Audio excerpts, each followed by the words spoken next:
This is part 9 of section 2.6, which deals with other forms of induction.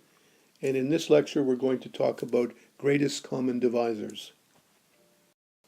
So first we have this definition.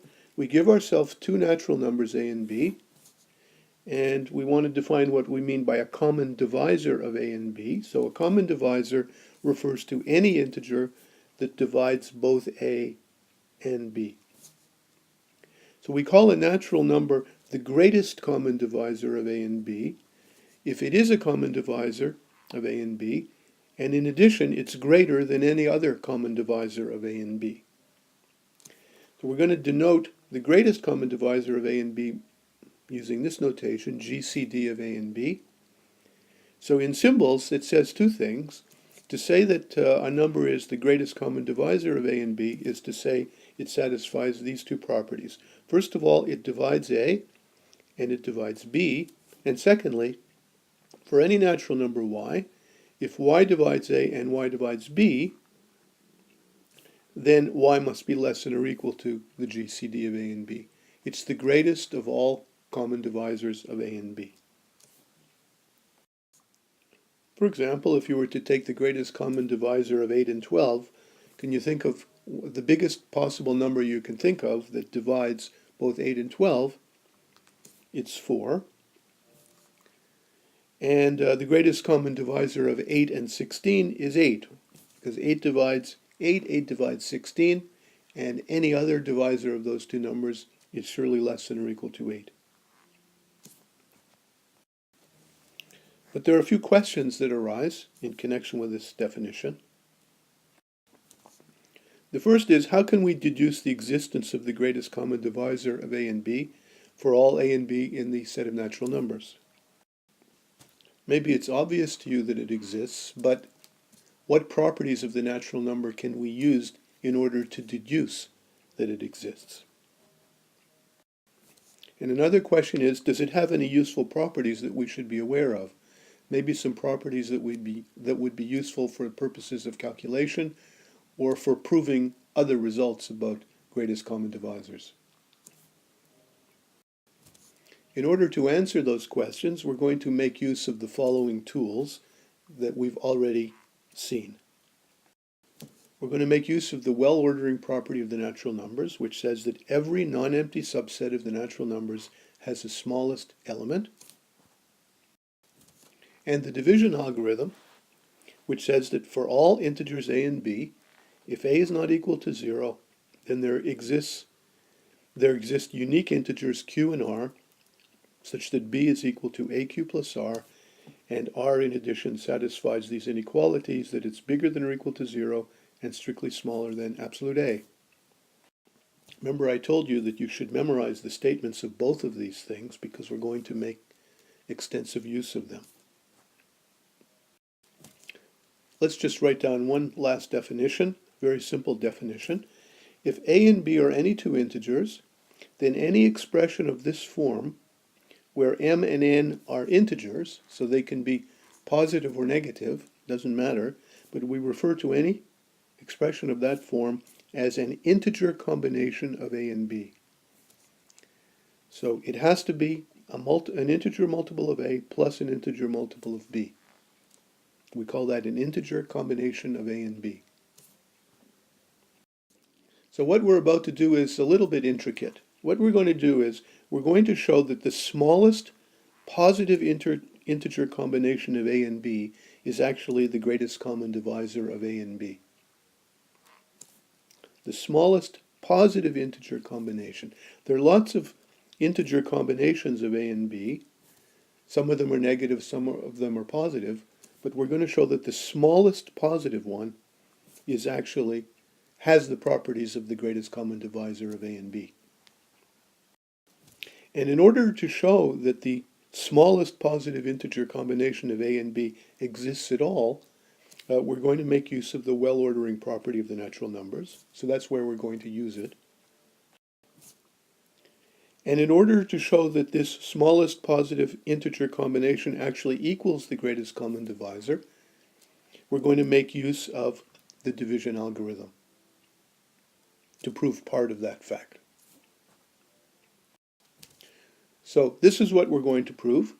Let a and b be two natural numbers, then the greatest common divisor exists and is the smallest positive integer combination of a and b. So that says concisely what we're going to prove. Well, here's most of the proof. I hope you're not intimidated by it. It's really not that difficult, and it's really worth going through the details. So let's go through them together. Let's let T denote the set of all positive integer combinations of A and B. So that means that T is the set of all things of the form MA plus NB as M and N vary over the set of integers, but we don't take all possible integer combinations, just the ones that are positive, just the ones that for which this turns out to be a natural number. So we want to apply the well-ordering property of the natural numbers to T, so we first have to verify that T has something in it, that it's non-empty. Well, I claim that A and B both lie in T because A can be written as 1 times A plus 0 times B, so that's an integer combination of A and B, because 1 and 0 are both integers, and it's also positive because A is positive. So that proves that A is an element of T. Similarly, B is an element of T, but we don't really need that. We just need T to be non-empty. So now that we have T non-empty, we know by the well-ordering property of the natural numbers that T has the smallest element, and we're going to denote that by the letter X. And we're going to prove that X is in fact the greatest common divisor of A and B. So in order to do that, we have to prove X satisfies two properties. First of all, we have to show that it divides both A and B, and then we have to show that any other natural number that divides both A and B is necessarily smaller than X. So first of all, observe that since X lies in T, then that means it can be written in this form for certain integers M and N. So we're going to write that as there exist integers, we're going to call them M0 and N0, such that X can be written in that form. So in order to show that X divides A, we're going to apply the division algorithm, in which we let X be the divisor, and we let A be the thing that it's dividing into. So just simply apply the division algorithm to X and A. It says that there exist integers Q and R, such that A can be written as QX plus R, and the remainder is bigger than or equal to 0 and smaller than X. Now have a look at this calculation. This R is obtained by just bringing the QX to the other side. So R is A minus QX. I'm going to copy down the A minus Q, and I'm going to replace X by this, which comes from here. Now if you just collect terms, you see A minus Q times M0A. If I factor A out of that, this is what factors out, 1 minus QM0. Rather, this is what remains. And you see minus Q times N naught B, that's here. So you see we've managed to write R as an integer combination of A and B, because this is an integer and this is an integer. And not only that, R is bigger than or equal to 0. So if R were strictly positive, we really want to show that R is equal to 0, because if R is equal to 0, then that says A is QX, which would mean that X divides A, which is what we're trying to show. So if R were positive, if R were not equal to 0, we then, from this equation here, we would have obtained a positive integer combination of A and B, which is actually smaller than X. And that's a contradiction, because X is supposedly the smallest element of T. It's the smallest positive linear combination of A and B. And therefore R has to be 0, and therefore X does divide A. And a similar proof, which I won't go over with you, the similar proof shows that X also divides B.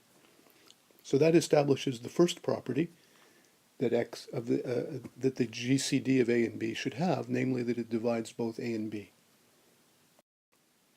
It only remains for us to show that if Y is any natural number that divides both A and B, then Y is less than or equal to X. Well, since X can be written as this integer combination of A and B, it follows directly from working definitions that if y divides a and y divides b, then y is going to divide this combination of a and b.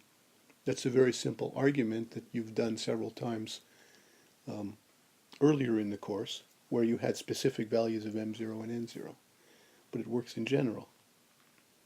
Okay, so x divides, or rather y divides this x, and therefore y must be smaller than or equal to x.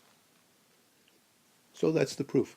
We've shown that x satisfies both properties that a GCD of a and b should satisfy, therefore it's equal to the GCD of a and b, and that completes the proof.